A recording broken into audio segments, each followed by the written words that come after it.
Hello everyone. Before we begin, like the video, subscribe to the channel and tell me, where are you listening from? And what time is it for you? Now, let me tell you a story. I've been a ranger at Pennycliff National Forest going on 11 years now, and I've always believed the forest has a way of remembering things long after people forget. It holds its stories in silence, in the bends of trees and the hush of the moss. Most of my days are routine. Trails to inspect, campsites to clear, radios to monitor. But every once in a while, something happens that leaves a mark. Something you don't talk about at the station. Something you don't forget. One of those things happened last autumn. The air was sharp, brittle, like it could crack under pressure. I was working out of the West Hollow Post that week, a smaller substation near the base of a rocky ravine the locals call Devil's Hollow. It's not marked on the trail maps, not anymore. Most of the visitors keep to the lake trails or the easier loops near the cabins. Devil's Hollow is where the old miners used to dump their tailings, and before that, well, nobody really knows. All I know is that the place makes radios go quiet and compasses spin funny. It started with a call from dispatch. 2 campers had failed to check out of Site 23, a primitive site out near the hollow's edge. No phone reception out there. No reliable trail cameras either. I offered to do the welfare check myself since I was already in the sector. Figured it was nothing. Maybe they lost track of time or had car trouble. By the time I got to the access road, the sun had dipped low and the sky was bleeding orange. The air smelled like dry pine and distant smoke. Not fire smoke, but something older, more chemical. I made the half-mile hike to Site 23, my boots crunching through brittle needles, my flashlight already in hand. The tent was still pitched. A small, cheap dome setup, cold to the touch. No firewood, no coal, no gear. Just the tent and 2 sleeping bags, zipped open but empty. There were no signs of struggle. No blood, no wildlife prints. Just an odd pattern in the dirt around the tent, a series of concentric circles, like someone had dragged the end of a stick in looping spirals. I radioed it in. No response. Not static, just nothing. I tried again. Same result. That's when I noticed the quiet. No insects, no birds. Not even the wind, just my own breathing and the whisper of my boots' shifting weight. It was the kind of quiet that settles on a place like a warning. I looked up and saw them lights. At first I thought it was a drone or maybe a satellite, but these moved differently. Not fast, not slow, just gliding. 3 orbs, pale yellow, barely visible through the trees. They weren't high in the sky. They were in the forest, weaving through the canopy like curious fireflies, except too large, too deliberate. I backed away instinctively, the hair on my arms standing up. The lights stopped, hung still. Then, one by one, they sank through the branches and hovered just above the clearing, maybe 15 feet off the ground. I could feel a vibration in my chest, like standing too close to a subwoofer. The air tasted metallic, my flashlight flickered. And then the whispers began, not from the woods, from inside my head, soft, indistinct, like voices underwater, layered and speaking over one another in a language I didn't know. They weren't speaking to me. They were speaking about me. I stumbled back and the light nearest me dimmed suddenly, not like a bulb going out, but like it was being pulled into itself, compressed. It collapsed into a single point, and for a split second I saw something else. Not the forest, not the clearing. I saw bones, dozens, maybe hundreds, lying in a tight spiral around a massive root-bound stone. It looked ancient, older than anything I've ever seen in this country. Carvings like tree rings on the stone's surface, and in the center a hole not dug, not eroded, but grown, like the earth itself had made a mouth. And then I blinked, and I was back in the clearing. The lights were gone, no sound, no wind, just my own ragged breathing and the rasp of my heartbeat in my ears. I didn't wait. I turned and ran. Not jogged, ran. My pack slammed against my back, twigs clawing at my arms as I barreled through the underbrush. I didn't stop until I saw my truck's headlights through the trees. My radio buzzed back to life as I opened the door. Static at first, then dispatch calling my name over and over. I answered, told them the site was empty. No sign of the campers. I didn't mention the lights. That night I couldn't sleep. My dreams were full of circles, of bones and root systems shaped like glyphs. I kept hearing the same fragmented phrase again and again. We are watching what grows beneath. Over the next few days we filed the missing persons reports, logged the abandoned tent, added it to the growing list of unresolved disappearances in that sector. I didn't press it. No one ever does. Not at Graywood, not at Pennycliff. Some things are just left alone. I haven't gone back to Site 23 since. No one has. Last week I was scanning old survey maps in our archives, ones from the 1950s before the park was officially opened to the public. One of them showed a hand-drawn X over Devil's Hollow, next to a note written in faded pencil. Seal the roots, it listens. I don't know what the lights were. I don't know what I saw, but I believe that place is still listening, and I believe it remembers me.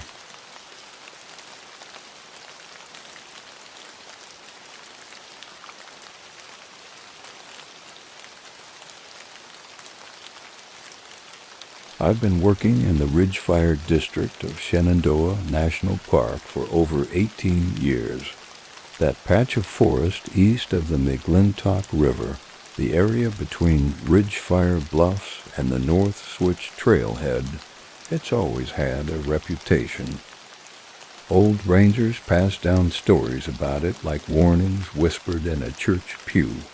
Don't go alone past mile marker 42. Don't patrol after dark past the split log shelter. Don't ignore the sound of something walking in rhythm with your own footsteps. I used to chalk it up to ranger lore, the kind of things new guys get told to spook them a little. Hazing, I figured, but I don't think that anymore. It was late October last year.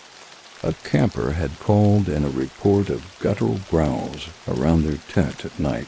Said it sounded like something was circling. Said it didn't sound like a bear or a coyote. Claimed it stood up. I volunteered to go check it out. I was on the late shift anyway, and the weather was calm. I figured it was a black bear, maybe sick or displaced. Happens more than people think. I packed light, radio, flashlight, .45 sidearm, and a flare gun just in case. Reached the trailhead at 8:20 p.m., well past sunset. It was one of those eerie nights where the moon looks too bright for how quiet it is, like the whole forest is lit up, but nothing's moving. I hiked in toward the northern ridge near the switchbacks. The campsite was already cold when I got there. Fire had long gone out. No sign of the campers, just their tent unzipped and sagging, their gear scattered like they'd left in a hurry. But what got me? There was meat hanging from a tree limb nearby, raw, red, and dripping. Looked like deer, but the way it was strung up was all wrong. Like it had been braided into the branches, no blood trail, no drag marks. I radioed it in, got static, repositioned, climbed higher. Still static, and then I heard it. Crunch. Twigs, footsteps, heavy ones, but not steady like a bear. It was offbeat, as if it moved on two legs, but too big, too heavy. I aimed my light toward the trees. Nothing, just a sea of trunks and shadow. Then I caught something in the corner of my beam. Eye shine. Low at first, maybe 4 feet off the ground. Then it rose. Slowly, 6 feet, then 7, and then it stepped forward. It looked like a wolf if a wolf had the wrong joints and a man's shoulders. Tall, gray-black fur matted around its neck like a mane. Its head was too narrow, like someone had stretched a canine skull and widened the jaw. And the teeth, Christ, the teeth were visible, even with its mouth closed. It didn't charge. It watched. I didn't move. Didn't breathe. It sniffed the air. Then it mimicked a sound. A whistle. 3 notes. Flat, flat, sharp. Just like the sound rangers use when we need a partner's attention. That's when my blood went cold, because I'd taught that pattern to my partner 5 years ago. We used it during patrols when we didn't want to speak. It had been listening, remembering, learning. I backed away slowly, flare gun in hand. I didn't want to shoot unless I had to. I figured maybe, just maybe, I could de-escalate. But then it did something that made me lose all reason. It smiled. Not like a dog baring its teeth, no. The lips curled up. The corners twitched. That thing knew it scared me. I fired the flare. It screeched high, sharp, awful. Not canine. Not human. Something in between. It turned and disappeared into the tree line with such force it knocked bark off half the pines in its path. I ran the whole way back. Didn't stop until I hit the gravel parking lot and slammed the door of the service truck. Didn't sleep that night. Didn't file a full report either. The next morning, we went back in teams of 3. Nothing was there. Tent was gone. So was the meat. Even the tree it had hung from was stripped of bark halfway up like something had climbed it in reverse. No prints. No scat. No evidence. But the next week, 3 hikers went missing between mile 42 and the switchback shelter. No trace. Only thing found was a camera lens cap and a shredded backpack strap. The last photo taken on their camera, a blurry image in the distance, tall shape between the trees, bent knees, 2 eyes that glowed in the flash like metal. I don't patrol alone anymore, and I don't whistle in the woods. If you ever hear someone whistling near Ridgefire after dark, just keep walking, because sometimes it whistles back.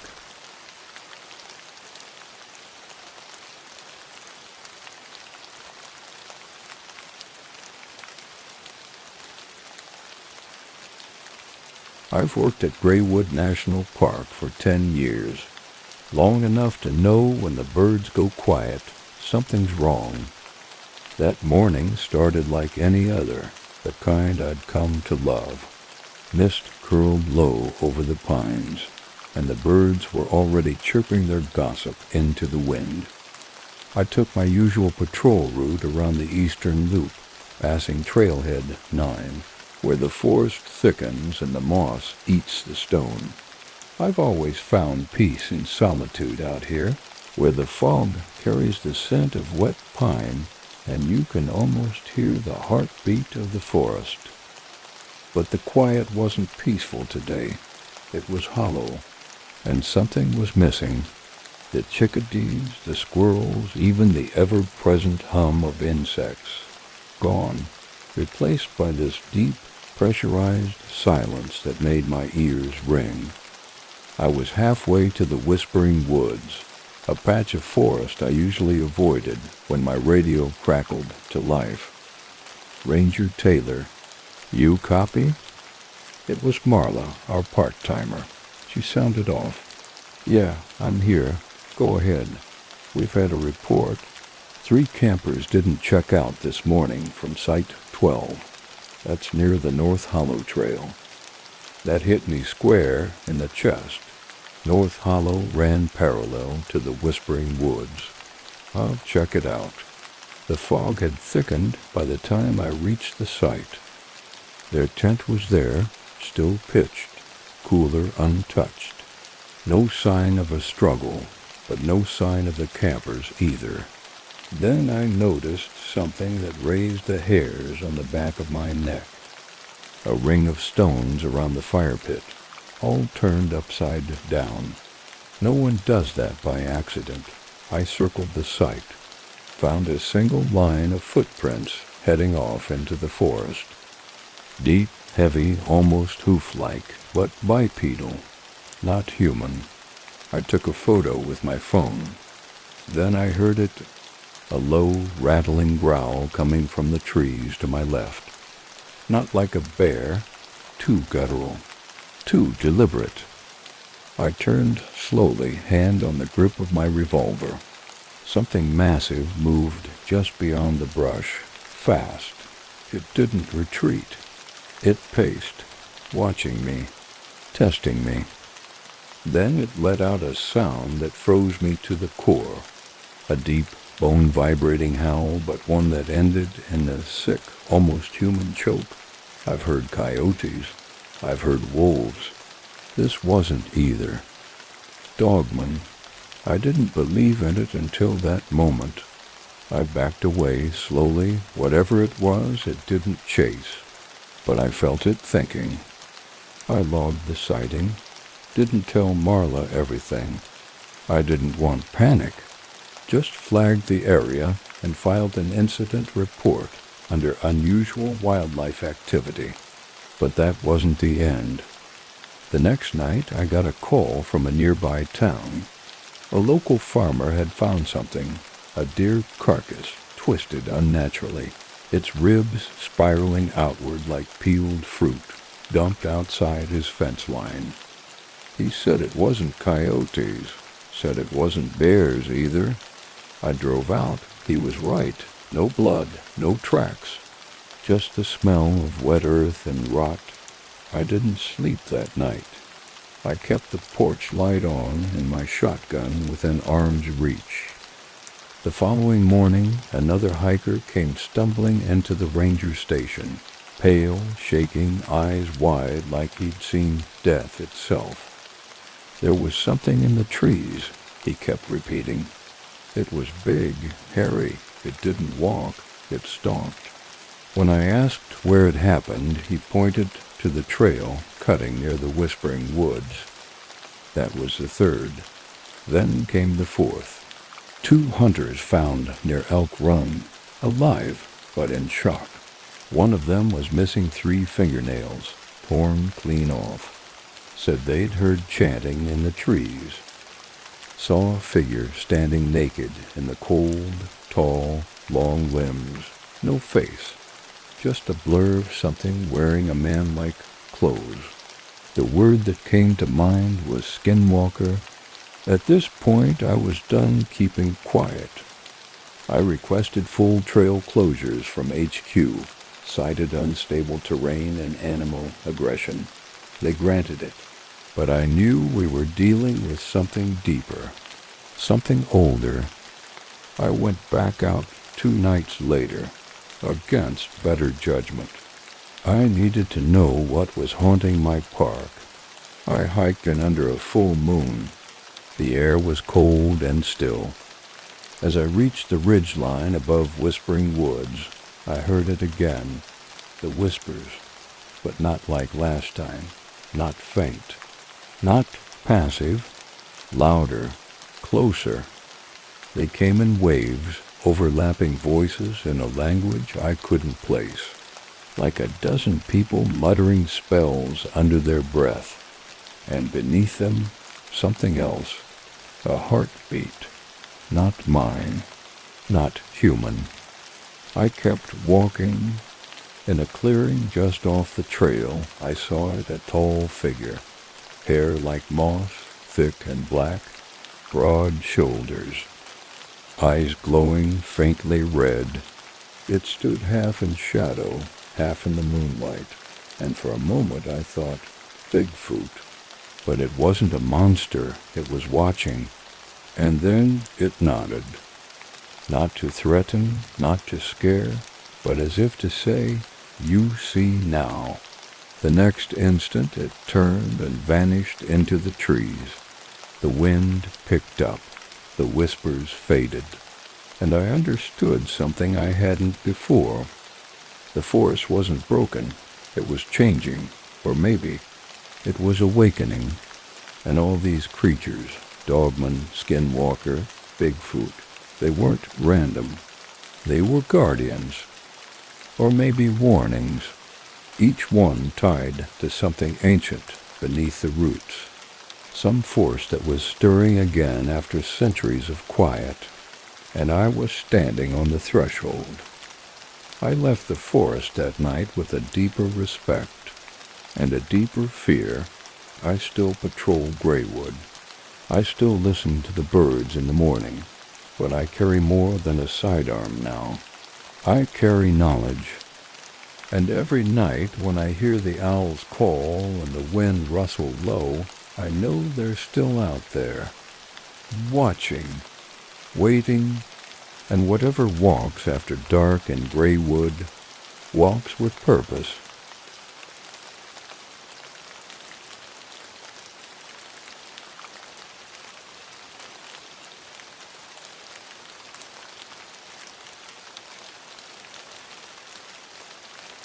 I've been a park ranger at Graywood National Park for over 10 years now, and I've seen the forest in every mood it can conjure. Spring warmth, autumn gold, winter's silence so still you'd swear time had stopped. But nothing prepared me for what I saw out by the North Ridge in late October. It started simple enough. I was assigned to check on a series of remote trail cameras we'd placed months back. We'd had a rise in reports of strange animal sightings, missing livestock near the perimeter, odd sounds at night, that sort of thing. Mostly black bears or moose crossing unusual paths. That's what I told myself. It was the quiet that first set me off. Even for late fall, the woods were wrong. Too quiet. The kind of quiet where you start to hear your own heartbeat echo off the trees. The first camera near the split cedar grove had been torn clean off its post. Not yanked, ripped. Metal casing twisted like a soda can. I bagged the remains and moved on. The second one was worse. It had been stuffed into the hollow of a tree, lens cracked, red blinking light still struggling. But when I checked the SD card later, what I found made my stomach twist. I watched it in the warmth of the ranger station hours later, coffee in hand, boots kicked off. The clip was short, 30 seconds, shot at night. At first, nothing. Just wind in the pines, the occasional chirp of a distant owl. Then the trees started to move. Not sway, move. As if something big was pushing its way through the underbrush, coming closer. At second 17, a shape crossed the frame, massive, hunched, too smooth in motion to be a bear. Long arms, no visible snout. The thing paused right at the edge of the frame. Its shoulder nearly blocked out the lens. But the worst part? It turned to look directly at the camera, eyes glowing, expression unreadable. Then it blinked and walked out of frame. The time stop was only 2 nights ago. So like an idiot, or maybe a man too deep in the job to quit now, I went back. Alone. I set out before dawn, heading north toward the ridge where the third camera had been placed, just beyond Hollow Creek, an isolated pocket of the park, thick with pine and aspen. It's the kind of place where compasses spin and GPS signals vanish. As I got closer, I found prints in the mud, big ones, larger than any I'd seen before. Easily 18 inches long, 5 toes, no claws, human-like, but wider, heavier, deep enough to suggest a creature well over 400 pounds. I followed the trail uphill into a dense thicket. Every instinct in me screamed to turn around, but I kept going. It wasn't bravery. It was something else, obsession, maybe. I stopped when I saw it. Not the creature. Not at first, but its den. Built under the roots of a toppled pine, half buried in moss and leaves.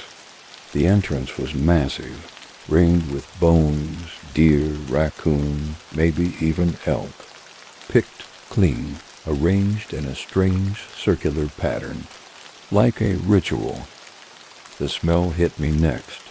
Musky, damp, like wet fur and rotting pine. Then I heard the breathing, low, rhythmic, behind me. I turned slowly. It was there. 8, maybe 9 feet tall, covered in dark auburn hair, matted in places. Its face was leathery, ancient, not ape, not man. Something in between. The eyes were dark, too human. They blinked once. I didn't move, neither did it. We just watched each other. A full minute passed, maybe more. Then it stepped forward. Not aggressive, not slow either, just curious. It raised a hand, fingers long, thick-knuckled. It reached toward me, not to strike, to touch. I backed away instinctively, and that's when I felt it. The trees around us had gone deathly still. No wind, no sound. Just the two of us locked in some ancient standoff beneath the pines. It made a sound then, low, guttural, almost mournful. And in a flash, it turned and disappeared into the forest. Not crashing, not stopping. It moved like fog, gone in seconds. I stood there for a long time after, shaking, breathing like I'd just run a marathon. My hands wouldn't stop trembling. My boots were sunk into the soft forest floor, and I couldn't bring myself to move. It had let me go. That night I didn't sleep. I kept the footage from the camera to myself. Made a report that the device had been destroyed by a bear. Nothing else, because what I saw wasn't meant for anyone else. It wasn't violent, it wasn't savage, it was aware. And for a moment, I truly believe it saw me the way I saw it. Just two creatures, out of place in their own ways, caught in a moment that neither of us fully understood. I still work the park, but I never go near Hollow Creek again. And sometimes when the mist rolls down from the ridgeline in the early hours of the morning, I think I hear something watching me from beyond the trees. Not a predator, not a ghost, just something old, something that remembers.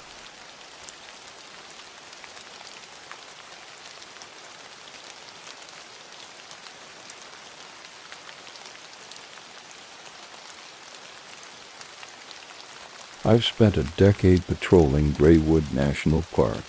I know these woods. I know their moods, their trails, their hidden dangers. And I know when something's not right. It was mid-September, 2 weeks before the equinox, when the reports started coming in. A pair of campers had heard something walking around their tent just after midnight. Said it circled for hours, long steps, heavy breathing, but they never saw a thing, just felt it. They left before sunrise and didn't come back for their gear. I chalked it up to a black bear at first, but then came another report, this one from a hunter near Fox Ridge, who swore something followed him for a mile through the timberline. Said it never broke cover, never made a sound, but the smell was awful, like wet dog and copper. He said it wasn't a bear, said it walked, and that when he turned to look, he caught a glimpse of eyes in the trees, tall, yellow, watching him from above. I didn't believe him, not fully, but I filed a report, tagged the region as a no-camp zone for a few days. Told myself it was just nerves, too many bad movies and not enough sleep, but then I went out there myself. Fox Ridge is remote, no cell reception, no trail cams, just steep switchbacks, dense pine, and fog that settles in the valleys like a blanket. I packed light. Just a flashlight, my sidearm, and a fresh thermos of coffee. I planned to do a perimeter check and be back before nightfall. But things went sideways around dusk. I just passed the burnt stump clearing when I heard something snap in the trees. Loud, deliberate. I froze, listened. Nothing. I kept walking. Another snap, closer this time. Heavier. I drew my pistol. Still nothing. That's when the smell hit, sharp and acidic, like rusted iron and wet fur. My eyes watered. My stomach flipped. Then the trees went quiet. No birds. No wind. Just that feeling. That crawling tension that something was watching you, something intelligent. And then I saw it, standing just beyond the tree line, half shadowed by fog. It was tall, massive, easily 8 feet. Its limbs were too long, like they'd been stretched. Muscles rippled beneath black matted fur. The head was unmistakable, canine, but too wide. Too heavy, a snout like a wolf, teeth like daggers, ears perked, twitching, and the eyes, bright, reflective, human-like in their focus. It stood upright, chest heaving, arms slack at its sides. It watched me, and I watched it back. Then it smiled. Not a snarl, not a threat. A smile, lips peeling back slow, exposing rows of jagged yellow teeth. That was enough. I turned and ran. I didn't fire. I didn't scream. I just ran full sprint, crashing through the brush, heart in my throat. Branches tore at my arms. Rocks bit into my boots. But I didn't stop. Behind me, I heard it. Not crashing, chasing. It was fast. So fast I could feel it catching up. But it wasn't sprinting. It was stalking, letting me know it could have ended me if it wanted to. At one point, I swear, there's no more than 10 feet behind me. I felt its breath hot and heavy on the back of my neck. But just before I reached the ranger outpost clearing, it stopped. Vanished into the woods like smoke. I stumbled inside, slammed the door, and collapsed on the floor. My hands were shaking so badly I couldn't even hold my gun straight. I sat there all night, listening, waiting, but it never came. The next morning, I went back to the trail, found deep prints in the dirt where I'd seen it, larger than any canine I've ever known. Not paw prints. Not exactly. They looked like a wolf had learned to walk on two legs. I didn't file the report, didn't tell the others, because I knew what they'd say. I know what I'd say if the roles were reversed. But I also know what I saw. It wasn't a bear. It wasn't a trick of the light. It was real, the Dogman, and it let me go. I don't know why. I don't think it was mercy. I think it was a warning. Since then I've had dreams of deep woods, of eyes glowing in the dark, of long claws tapping against bark. Sometimes I wake up and swear I smell that same coppery stench in the air. And once, just once, I found claw marks on my cabin's door. 3 deep gouges, nothing stolen, nothing broken. Just a message I still patrol Graywood, but I never go back to Fox Ridge, because I know what walks there now, and it knows me too.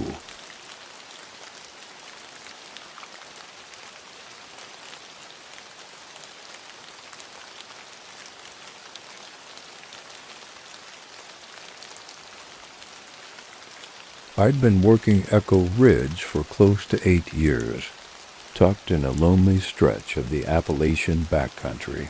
The park had a quiet kind of beauty to it, mist-laced ravines, black spruce that bent like they were whispering secrets, and a ridge that sang when the wind blew just right. It was peaceful, solitary, just the way I liked it.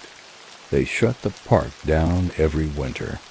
Snow came heavy through that part of the range, and the only road in or out could ice over so bad it turned into a death trap. But this year something was off. We'd had a series of trail cams triggered without clear cause. No animals, no hikers, just movement. A shape here, a blur there. Then the power lines feeding the ranger cabin on the upper ridge got knocked out twice in 1 week. Management asked for a final inspection before the freeze locked everything down. I volunteered for the job. I didn't mind.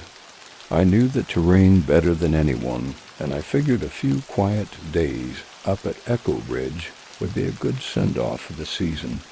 I packed light, flashlight, flare gun, a week's worth of rations, and drove up the access trail in my old Chevy. First snow had already dusted the peaks. The sky looked bruised, like it was holding back something heavier. The first 2 days were uneventful. I checked the cams, reset a few, made my rounds. Nothing strange, nothing new, but the nights were different. The wind didn't howl like it used to. It whispered. Not like voices, not at first, more like breathing. Soft and close, just outside the cabin. I'd step outside and find nothing. No tracks in the snow, not even animal prints.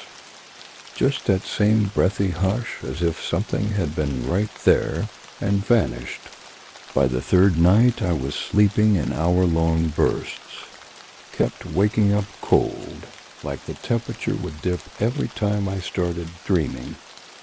I remember the clock ticking, 2:14, 2:15, then gone, just black. I woke up sitting on the floor in front of the cabin door, flashlight clutched so hard my fingers ached. That's when I radioed base. No response. Not static, just silence, like the signal had never been sent. I made the decision to head back early the next morning, but when I opened the door, there were tracks. Not footprints, drags. Something or someone had been pulled through the snow, a deep, uneven trench that led from the front of the cabin into the tree line. The snow around it hadn't melted, and no signs of a struggle. just a single wide drag mark leading away. I followed it. I know that was a mistake now, but at the time, I couldn't let it go. My boots crunched quietly through the crusted powder as I followed the trail down into the hollow. The trees grew dense fast. My breath hung in front of me, thick and slow. And then I started hearing it again, that whisper. But this time it was voices. Just one at first, then more. Too many. All layered, tangled over each other like roots in the dark. "You see us now," they murmured. "You remember." I tried to radio again, still dead. I should have turned around, should have gone back, but I kept following. The trail ended in a clearing I'd never seen before, though I'd hiked these woods 100 times. At the center of the glade stood a tree, massive, gnarled, its bark twisted like something had clawed at it for decades. And hanging from the lower branches were objects, ranger gear, jackets, hats, radios, all faded and weather-worn, all tagged with names of people I hadn't heard from in years, rangers who'd gone missing. One of the jackets was mine, my old one, the one I lost in a flash flood 4 years ago. I'd never told anyone where it was swept away. I didn't have time to think about it. The forest shifted. The ground trembled, just slightly, enough to knock loose the snow from the branches above. And then the air grew so cold I couldn't breathe. Something was moving in the dark beyond the tree line. Not walking, not running, sliding, a shape, tall, humanoid but wrong, like its limbs were too long and its face was just a blur of eyes and mouths that whispered all at once. "You remember?" it said again. "You should not have come." I ran. Didn't think, just ran. I dropped my flashlight. I don't remember how long I was moving. Hours, maybe. The sun was starting to rise when I burst out onto the main trail. The radio worked again. I don't know how. I called base. They sent a snowcat up that afternoon.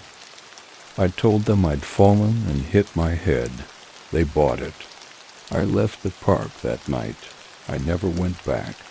They closed Echo Ridge permanently after that winter. Claimed the landslide risk was too high. But I know the truth. That clearing wasn't supposed to exist. That tree wasn't supposed to be there. And I never figured out who or what it was I heard whispering my name in the dark.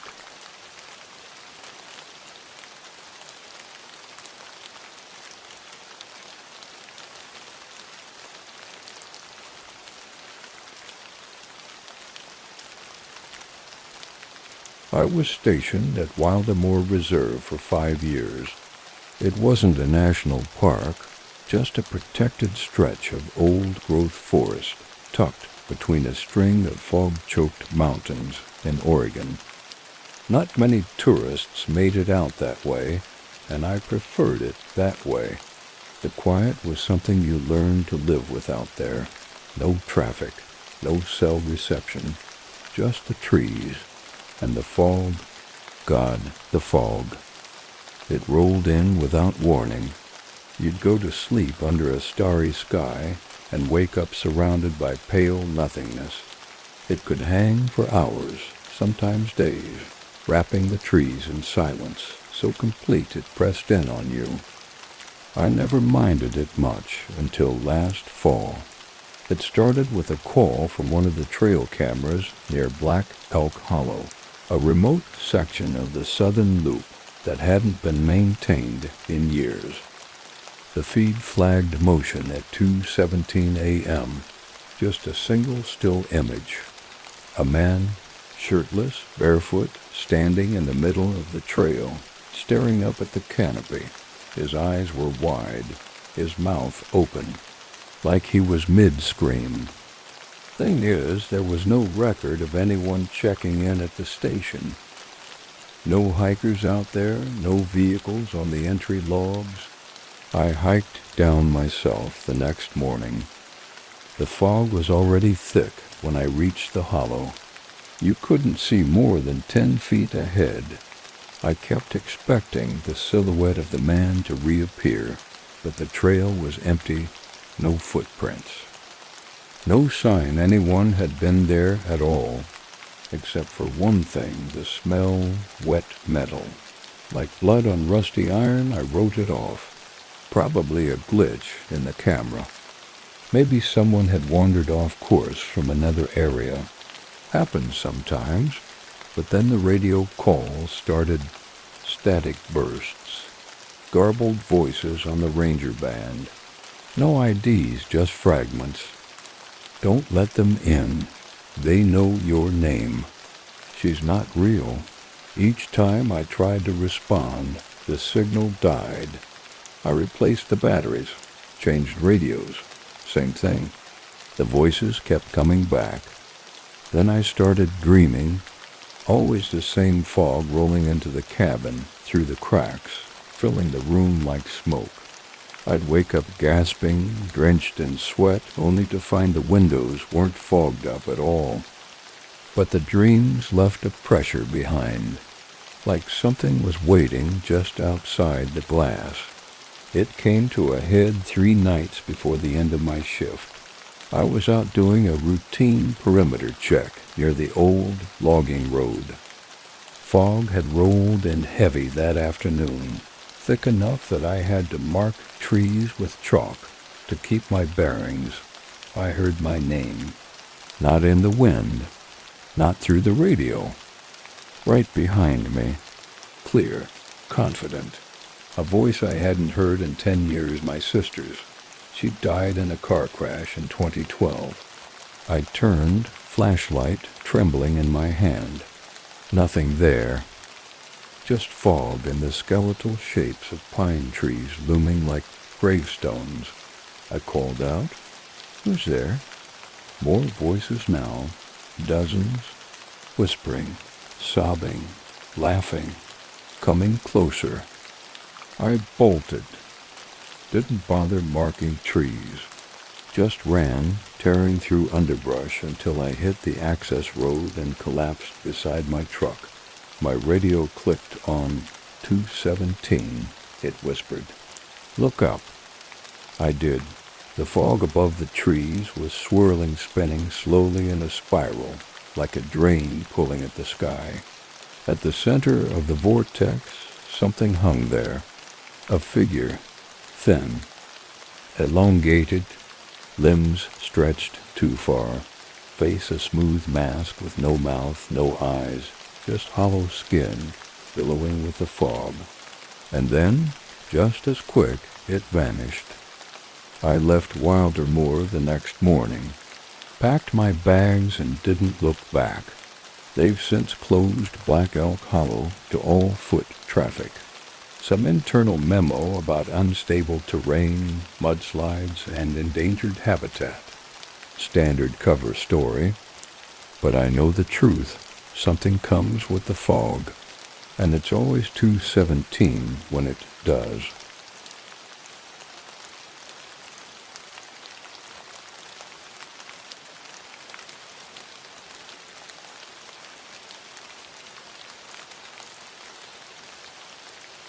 I transferred to Larkspur Range in late spring, a quiet assignment in the northern Cascades, mostly forest, some mountain trails, and a few old fire lookouts we kept for tradition more than function. My post was near Station 9, an aging tower that sat half-buried in moss and cloud nearly year-round. It was rarely manned, too remote, too unstable. Locals whispered that the ground beneath it was cursed, something about a sinkhole or a fire that swallowed a whole team of rangers back in the 70s. I didn't pay the stories much mind until the nights got long. My shift covered dusk to dawn, solitary with check-ins every 2 hours over radio. I'd sit in the small cabin that served as my base, flipping through old trail maps, listening to the stove tick and settle as it cooled. I got used to the silence out there, the kind that makes you hear your own blood. But 3 weeks into the job, something changed. It began with noises coming from Station 9. At first, I thought it was the wind, low groans and creaks, like the tower was shifting. Then came the clanging, sharp, rhythmic, metal striking metal. I radioed Central. "Anyone up at 9 tonight?" I asked. Pause. Then negative. "That tower's locked. Nobody's assigned there until July." I grabbed my pack and hiked out, thinking maybe it was a bear or some dumb kid trying to film ghost stories for the internet. The climb took me just under an hour. The trail narrowed the closer I got, overgrown and slick with moss. When I reached the base of the tower, everything was silent. No wind, no animals, just cold stillness and the soft sound of creaking wood. I circled the structure. The front gate was closed. The lock rusted shut, but there were footprints in the mud, bare feet, large, deep, 6 toes. I stood there for a minute, staring at those prints, trying to make sense of what I was seeing. Then I heard it, a slow, deliberate dragging sound coming from inside the tower. Something heavy. I backed away and radioed again. "Dispatch, there's something moving in Station 9. It's not human." Static. Then a voice I didn't recognize came through. Not Central, not anyone I knew. "Don't open the door." The voice was flat, hollow, like it wasn't made for speech. The kind of voice you feel in your stomach more than your ears. I turned and bolted back down the trail. The rest of the night was quiet. Too quiet. I couldn't sleep. Every time I closed my eyes, I saw that tower and those footprints, still wet in the mud. Over the next week, I started getting strange alerts on the motion cameras up near Station 9. No images. Just the alerts. Like something was moving but wouldn't show up on film. Then I found the birds, 4 crows, all lined up perfectly on the railing of my cabin porch. All dead, eyes missing, necks twisted backward. I didn't report it. How could I? Then, 2 nights ago, it came to me. I was outside the cabin at around 3:00 a.m., checking the generator. The trees were black against the mist, barely visible in the faint glow of my lantern. And then I heard it.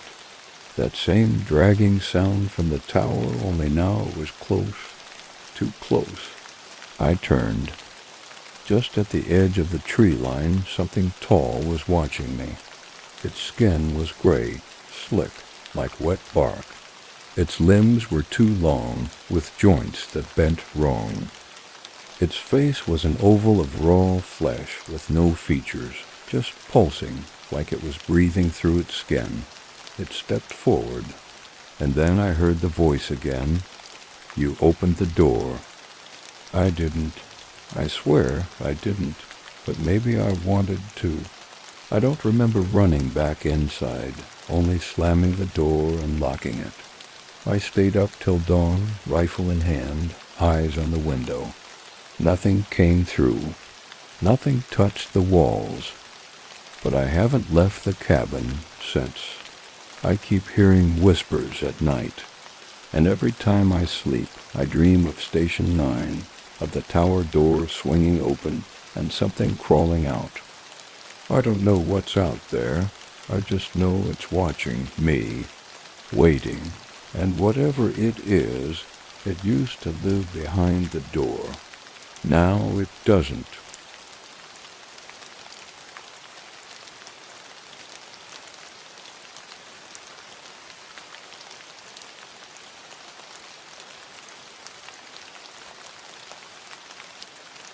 I've been hiking the same trails outside Ash Hollow for years now. The old gravel path near the quarry, locals call it the back loop, has always been a favorite of mine. It winds through a patch of second-growth forest, a mix of pine and birch, with wild raspberries lining the edges in summer, and everything dead quiet by late fall. I've never been afraid out there. Not really. I carry a flashlight, a good blade, and usually a walking stick. But something changed last November, and I haven't been back since. It started simple. I was doing a solo sunset hike, clearing my head after work. It was colder than expected. My breath was fogging the air, and the light was fading fast. By the time I reached the midpoint, right where the trees start crowding the trail and the old quarry fence begins, I noticed everything had gone completely still. No birds, no wind. Even the trees felt like they were holding their breath. And then I smelled it. Rot. Not just the usual dead leaf decay. It was thick, sour, like spoiled meat left out in the sun. I stopped walking. It was coming from the brush to my left, down where the trees dipped into a shallow ravine. I hit my flashlight. Nothing, just trees, mud, bramble. Then movement. Something ducked behind a fallen log at the bottom of the dip. At first, I thought it might be a deer. Then I heard it breathe. Loud, raspy, wet, whatever it was, it exhaled like it was choking on its own lungs. I backed up a step. It stood up. It was tall, not human tall. Wrong tall. Its shoulders were hunched, bones visible under stretched skin like old leather. Its eyes, I'll never forget the way they reflected the beam of my flashlight. Not like an animal, not even like a cat. They glowed white-blue, like twin LEDs, staring straight into my skull. It didn't move at first. Then it twitched, not walked, twitched forward, like its body didn't quite know how to move right. And when it opened its mouth, the sound that came out made my knees buckle.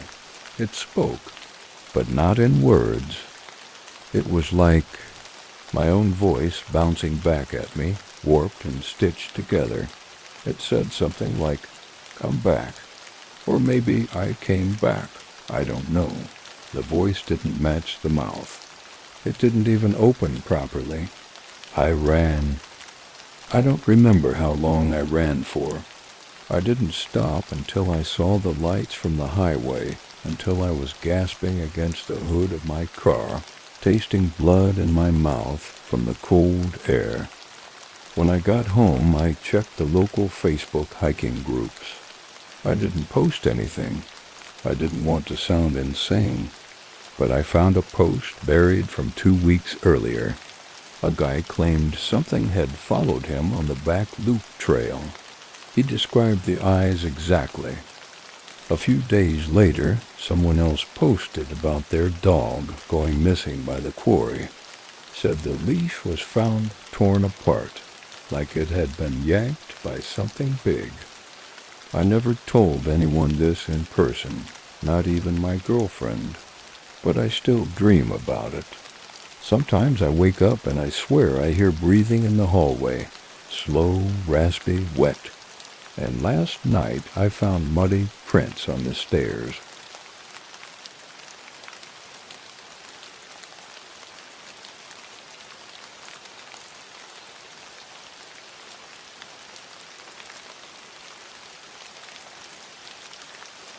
My name's Brandon Marks. I've been with the Park Service for 18 years. Most of those years were spent in the Smokies, but in 2017, I transferred to a quieter post in northern Arizona near Black Hollow Preserve. It wasn't well known. No glossy brochures, no guided tours. Just a patch of protected land covering about 10 square miles of canyon, pine, and scrub. Locals came to fish, hike, or just vanish into the trees for a weekend. The regulars called it peaceful, but the old-timers, they warned folks not to hike it after dark. I always thought those stories were folklore. Every small town has its boogeyman. But in the fall of 2019, I stopped thinking of it as a story. It started on a Tuesday. I was covering solo night watch because Brian, our usual late shift guy, had taken time off. I'd been doing routine trail sweeps in a marked pickup. It was just past 1 o'clock a.m. when I got a radio call from dispatch. A father and daughter had failed to return from a trail called Split Ridge. That trail wasn't popular for a reason. Poorly marked, steep drop-offs, and it skirted the edge of an unregulated wilderness zone folks referred to as dead pines. I told dispatch I'd head out. The wind had picked up by the time I reached the trailhead. I threw on a headlamp, grabbed my pack and sidearm, and started walking. I remember feeling watched, but that's not unusual on solo night hikes. You tune it out. You move on. I kept moving. My headlamp caught scattered boot prints leading up the incline, then turning off trail into denser brush. I made a mental note to scold him once I found him for breaking protocol. Then I noticed something strange. 2 sets of prints going in, only 1 set coming back.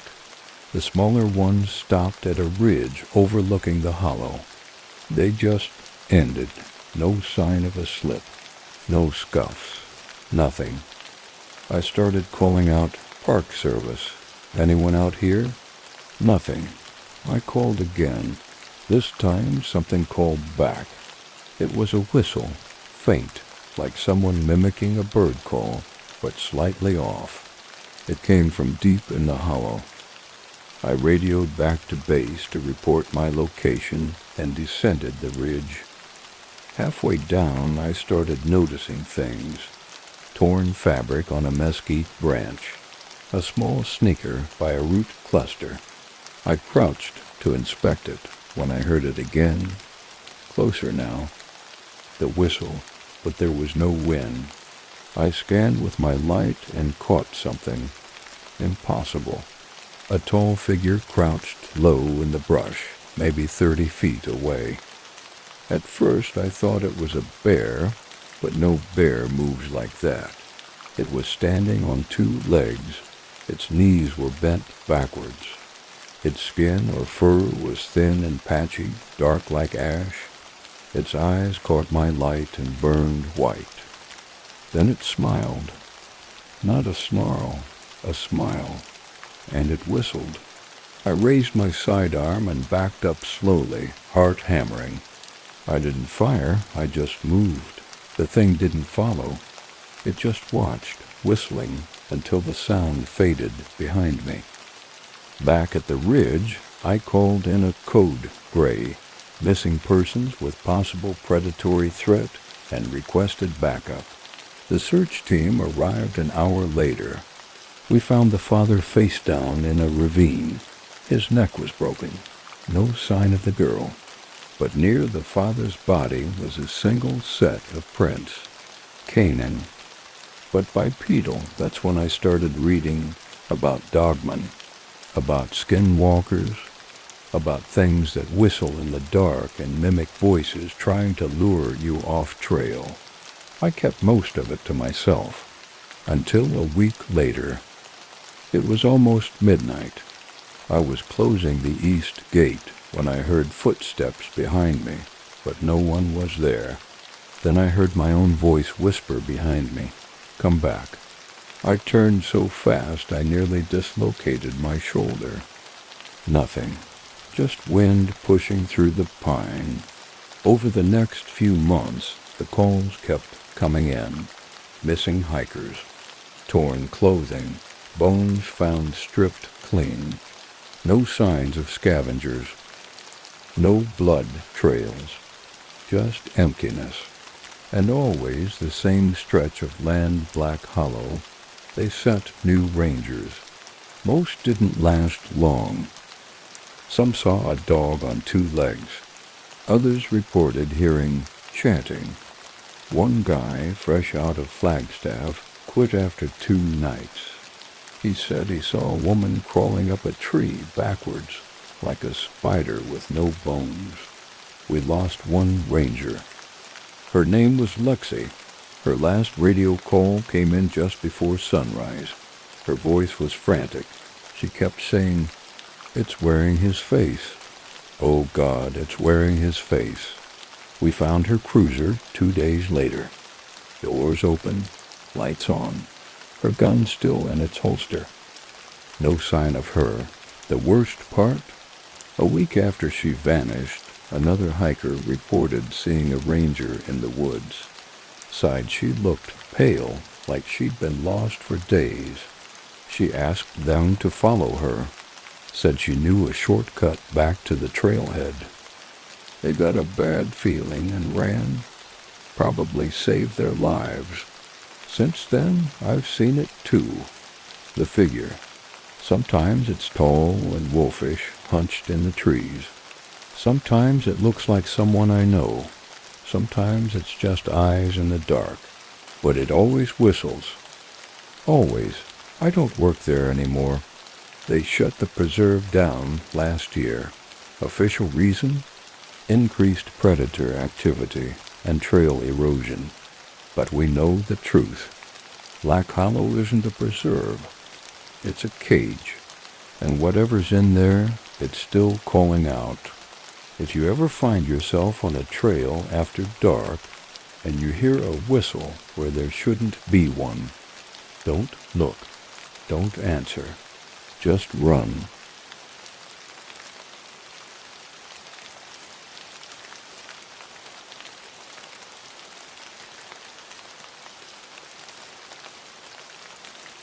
My name's Dylan Grant, Senior Ranger with the Northern District of Foxwater Creek Reserve.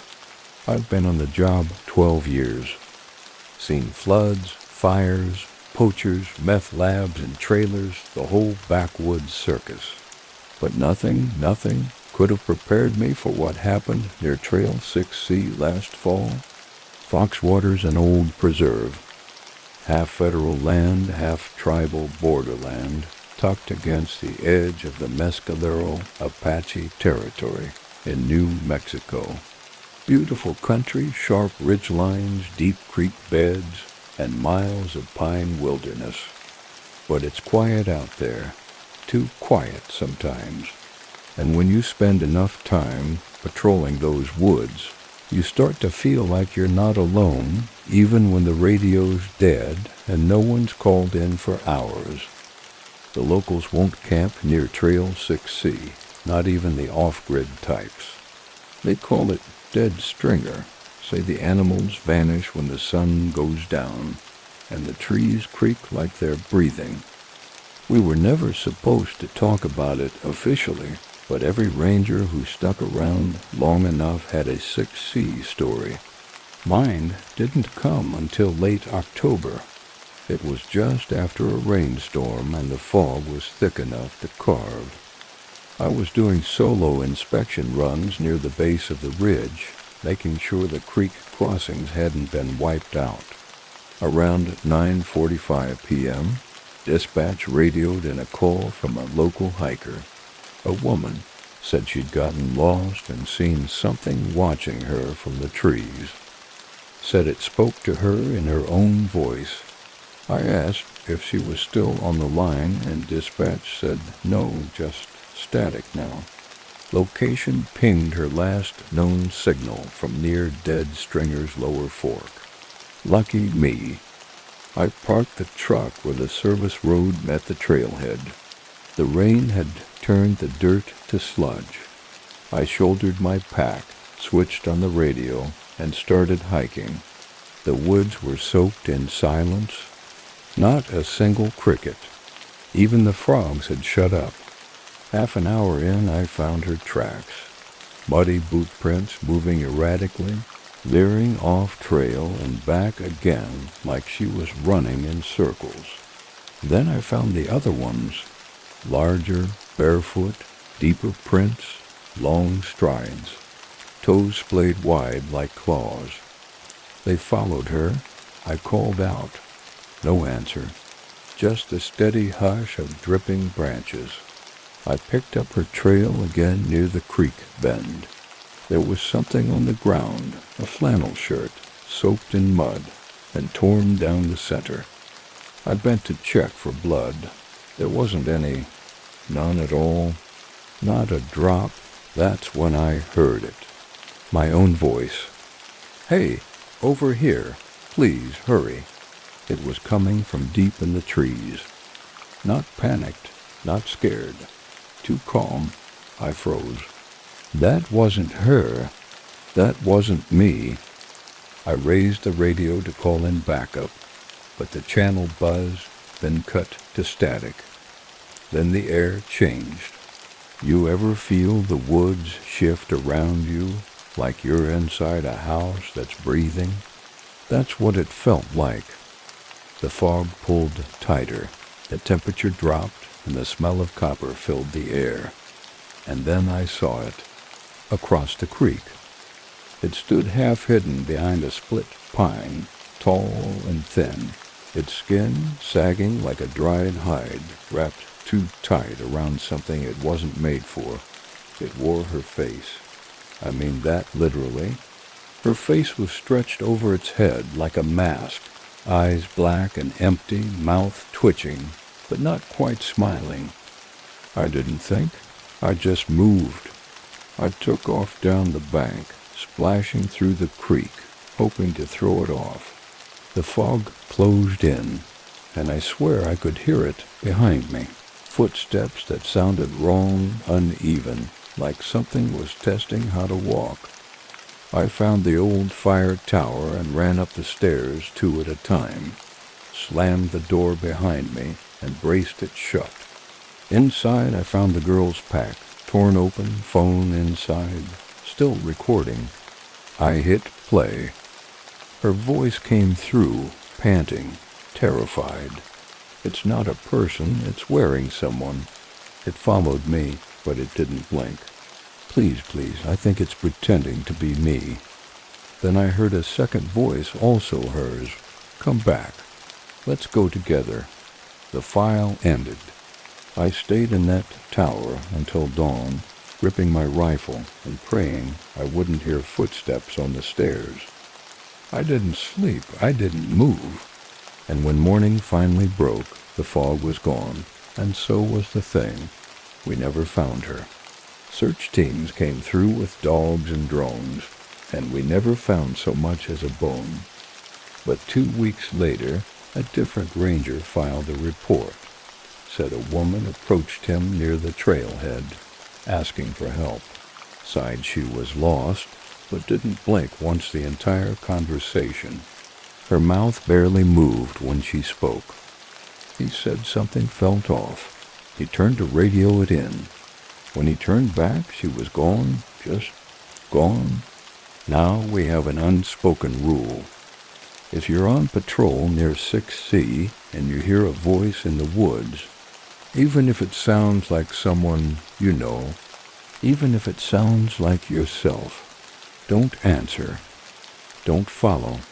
Whatever that thing is, it doesn't bleed. It doesn't need to run. It just waits.